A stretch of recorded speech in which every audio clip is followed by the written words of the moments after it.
காசா மீதான இஸ்ரேல் தாக்குதலில் இதுவரை மட்டும் 161 பத்திரிகையாளர்கள் உயிரிழந்துள்ளதாக தகவல் வெளியாகியுள்ளது. காசாவின் பல பகுதிகளில் இஸ்ரேல் நடத்திய தாக்குதலில் 39 பாலஸ்தீனியர்கள் உயிரிழந்துள்ளதாக தகவல் வெளியாகியுள்ளது. இந்த தாக்குதலில் உள்ளூர் பத்திரிகையாளரான முகமது அபு சசீர் தனது மனைவி மற்றும் 2 குழந்தைகளுடன் கொல்லப்பட்டார். இஸ்ரேல் நடத்திய தாக்குதலில் இதுவரை பத்திரிகையாளர்கள் மட்டும் 161 பேர் உயிரிழந்துள்ளதாக தகவல் வெளியாகியுள்ளது. புலம்பெயர்ந்த மக்கள் தஞ்சமடைந்திருந்த குடியிருப்பு பகுதியின் மீது இஸ்ரேல் நடத்திய வான்வழி தாக்குதலில் 10 பேர் உயிரிழந்தனர்.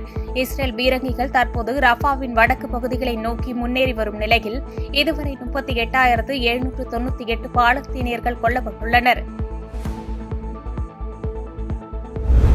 குஜராத்தில் புதிதாக சண்டிபுரா வைரஸ் தொற்று பல்வேறு மாவட்டங்களிலும் பரவி வருவது பரபரப்பை ஏற்படுத்தி வருகிறது. இதுபற்றி தெரிவித்த குஜராத் சுகாதாரத்துறை அமைச்சர் ருஷிகேஷ் பட்டேல், அஹமத்பூர் பகுதியில் 14 பேருக்கு பாதிப்புகள் ஏற்பட்டு அவர்களில் 7 பேர் சிகிச்சைக்கு சேர்க்கப்பட்டு உள்ளதாக தெரிவித்தார். வைரஸின் பாதிப்புக்கு ஆளான 3 பேர் பிற மாநிலங்களில் இருந்து வந்ததாக தெரிவித்த அமைச்சர் ருஷிகேஷ், இந்த தொற்றுக்கு குஜராத்தில் ஒட்டுமொத்தத்தில் 50 பேர் வரை பாதிக்கப்பட்டுள்ளதாகவும் 16 பேர் உயிரிழந்துள்ளதாகவும் தெரிவித்துள்ளார். நாடாளுமன்ற பட்ஜெட் கூட்டத்தொடர் திங்கட்கிழமை நாளை தொடங்க உள்ளது. இதையொட்டி இன்று அனைத்துக் கட்சி கூட்டம் நடைபெறவுள்ளது. 23ஆம் தேதி பட்ஜெட்டில் பொருளாதார ஆய்வறிக்கையை மத்திய நிதியமைச்சர் நிர்மலா சீதாராமன் தாக்கல் செய்யவுள்ளார். இந்த பட்ஜெட்டில் சமூக பொருளாதாரம் சார்ந்த முக்கிய அறிவிப்புகள் இடம்பெறும் என்று எதிர்பார்க்கப்படுகிறது. புதிய மசோதாக்கள், பேரிடர் மேலாண்மை திருத்த மசோதா, 90 ஆண்டுகள் பழமையான வானூர்தி சட்டத்திற்கு மாற்றான சட்ட மசோதா, நிதி மசோதா 2024 உட்பட 6 புதிய மசோதாக்கள் இக்கூட்டத்தொடரில் அறிமுகப்படுத்தப்பட உள்ளதாக தகவல் வெளியாகியுள்ளது. வங்கதேசத்தில் அரசு பதவிகளுக்கான இடஒதுக்கீட்டுக்கு எதிர்ப்பு தெரிவித்து மாணவர் அமைப்பினர் 1 வாரமாக போராட்டம் நடத்தி வருவது குறிப்பிடத்தக்கது.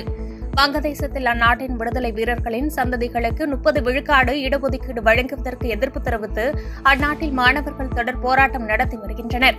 இது பல இடங்களில் கலவரமாக மாறியுள்ளது. நேற்று மட்டும் 52 பேர் கொல்லப்பட்டுள்ளனர்.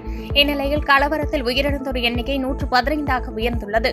கலவரம் மேலும் பரவாமல் தடுக்க செய்தி தொலைக்காட்சிகளின் ஒளிபரப்பு வங்கதேச அரசால் துண்டிக்கப்பட்டுள்ளது.